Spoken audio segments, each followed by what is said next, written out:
गरुड़ पुराण यह वह शास्त्र है जिसे मृत्यु के बाद का रहस्य बताया गया है।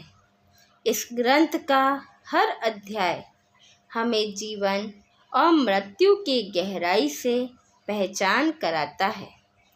आज हम सुनेंगे गरुड़ पुराण अध्याय 3। इस अध्याय में विष्णु भगवान गरुड़ को बताते हैं मृत्यु के बाद आत्मा की यात्रा कैसी होती है और उसे किस तरह का शरीर प्राप्त होता है। विष्णु जी गरुड़ से कहते हैं, हे गरुड़, जब जीव इस शरीर को छोड़ता है तो वह अपने कर्मों के आधार पर नया शरीर प्राप्त करने के लिए निकल पड़ता है। आत्मा के साथ उसके कर्म जैसे अदृश्य छाया की तरह हमेशा चलते रहते हैं।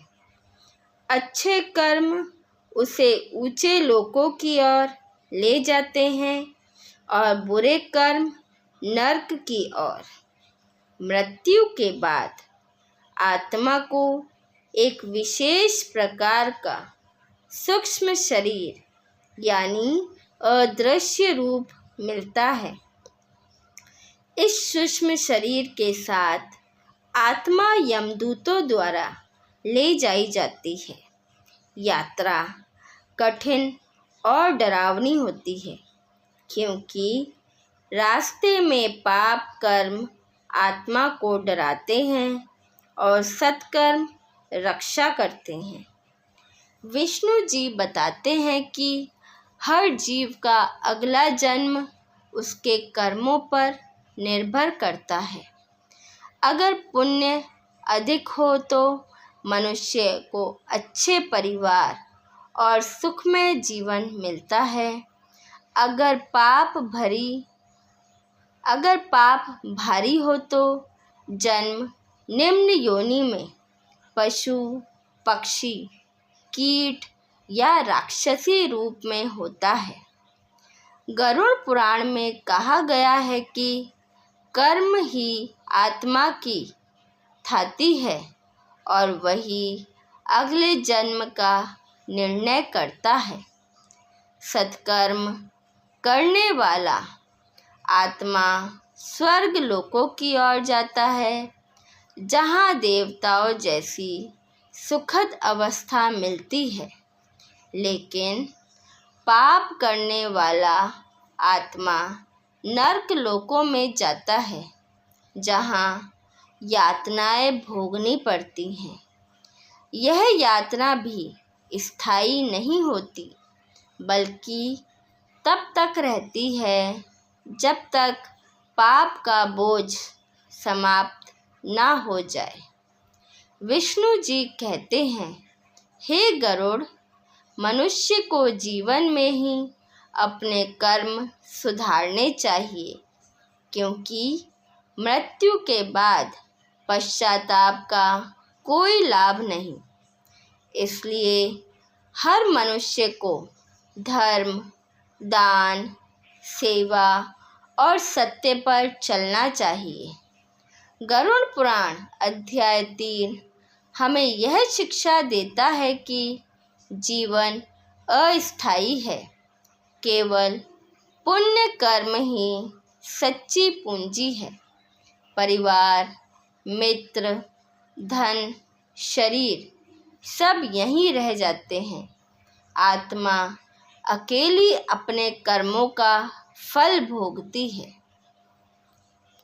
गरुड़ पुराण अध्याय 3 स्पष्ट करता है कि जीवन के बाद की यात्रा का आधार सिर्फ और सिर्फ हमारे कर्म हैं।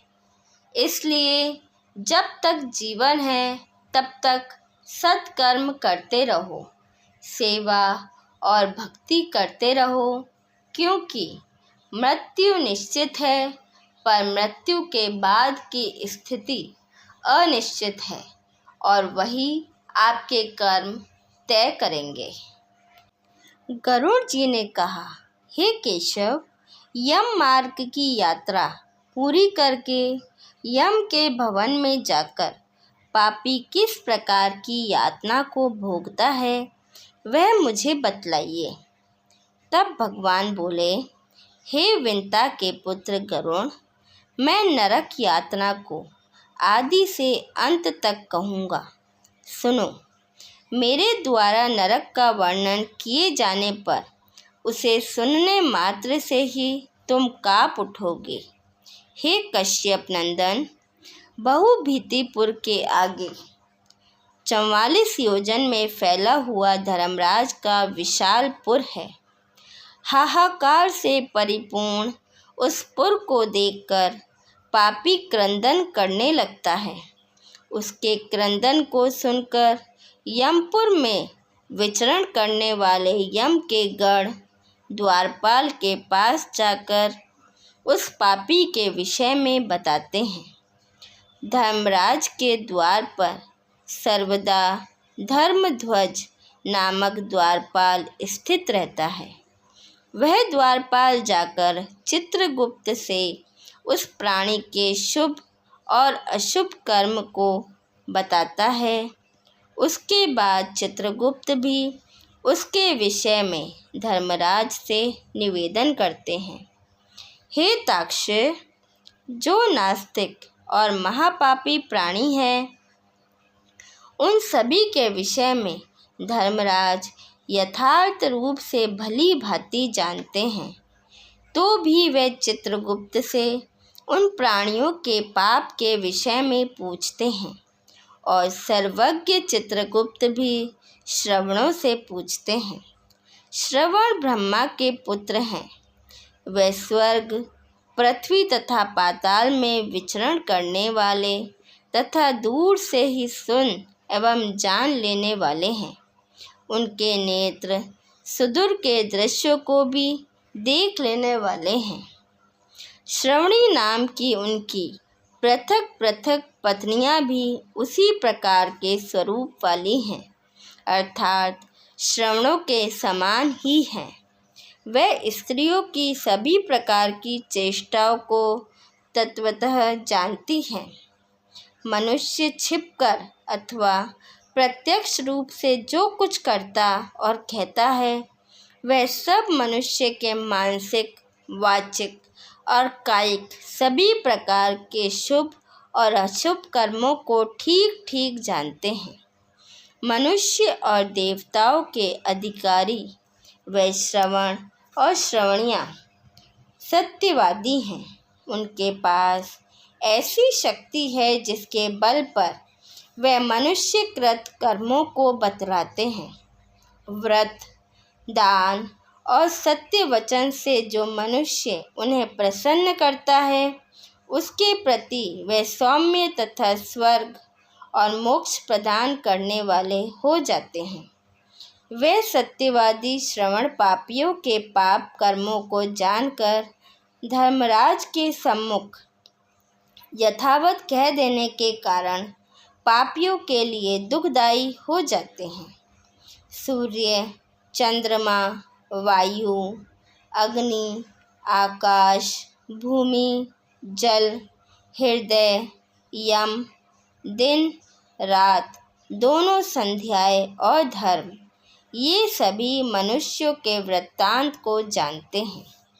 धर्मराज, चित्रगुप्त, श्रवण और सूर्य आदि मनुष्य के शरीर में स्थित सभी पाप और पुण्यों को पूर्णतया देखते हैं। इस प्रकार पापियों के पाप के विषय में सुनिश्चित जानकारी प्राप्त करके यम उन्हें बुलाकर अपना अत्यंत भयंकर रूप दिखाते हैं। वे पापी यम के ऐसे भयंकर रूप को देखते हैं, जो हाथ में दंड लिए हुए बहुत बड़ी काया वाले, भैंसे के ऊपर संस्थित प्रलयकालीन मेष के समान आवाज वाले, काजल के पर्वत के समान बिजली के प्रभाव वाले, आयुधों के कारण भयंकर 32 भुजाओं वाले, 3 योजन के लंबे, चौड़े विस्तार वाले, बावली के समान गोल नेत्र वाले, बड़ी बड़ी दाढ़ों के कारण भयंकर मुख वाले, लाल लाल आँखों वाले और लंबी नाक वाले हैं। मृत्यु और ज्वर आदि से संयुक्त होने के कारण चित्रगुप्त भी भयावह है। यम के समान भयानक सभी दूत उनके समीप पापियों को डराने के लिए गरजते रहते हैं। उन चित्रगुप्त को देखकर भयभीत होकर पापी हाहाकार करने लगता है। दान न करने वाला वह पापात्मा कांपता है और बार बार विलाप करता है। तब चित्रगुप्त यम की आज्ञा से क्रंदन करते हुए और अपने पाप कर्मों के विषय में सोचते हुए उन सभी प्राणियों से कहते हैं, अरे पापियों, दुराचारियों, अहंकार से दूषितों, तुम अविवेकियों ने क्यों पाप कमाया है? काम से, क्रोध से तथा पापियों की संगति से जो पाप तुमने किया है वह दुख देने वाला है। फिर हे मूर्ख जनों, तुमने यह पाप कर्म क्यों किया? पूर्व जन्म में तुम लोगों ने जिस प्रकार अत्यंत हर्षपूर्वक पाप कर्मों को किया है उसी प्रकार यातना भी भोगनी चाहिए। इस समय यातना भोगने से कोई पराडमुख हो रहे हो। तुम लोगों ने जो बहुत से पाप किए हैं वे पाप ही तुम्हारे दुख के कारण हैं। इसमें हम लोग कारण नहीं हैं। मूर्ख हो या पंडित, दरिद्र हो या धनवान, और सबल हो या निर्बल, यमराज सभी से समान व्यवहार करने वाले कहे गए हैं।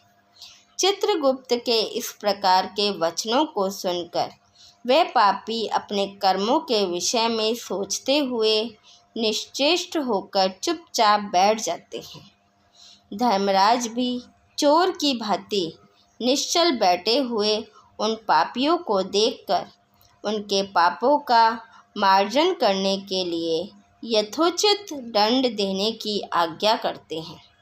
इसके बाद वे निर्दयी दूत उन्हें पीटते हुए कहते हैं, हे पापी, महान घोर और अत्यंत भयानक नरकों में चलो। यम के आज्ञाकारी प्रचंड और चंडक आदि नाम वाले दूत एक पाश से उन्हें बांधकर नरक की ओर ले जाते हैं। वहाँ जलती हुई अग्नि के समान प्रभा वाला एक विशाल वृक्ष है जो 5 योजन में फैला हुआ है तथा 1 योजन ऊंचा है। उस वृक्ष में नीचे मुख करके उसे सांकलों से बांधकर वे दूत पीटते हैं।